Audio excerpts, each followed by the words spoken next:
Hello, my name is Josiah Ray. I'm going to show you how to delete Microsoft updates once they've been installed on your computer. So the first step is to open up Microsoft Update. So we can go to the Start menu and type in Update, and it will bring us right there to the Windows Update.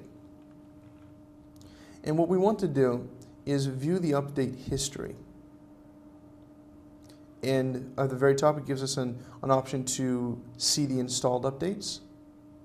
And it will bring up a list of the updates very similar to the Add Remove Programs or Programs and Feature dialog.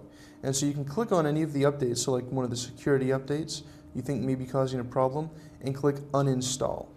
And that's really all there is to it, and that's a very quick way to uninstall Microsoft updates once they've been downloaded and installed onto your computer. I hope you've enjoyed this video. I'm Josiah Ray.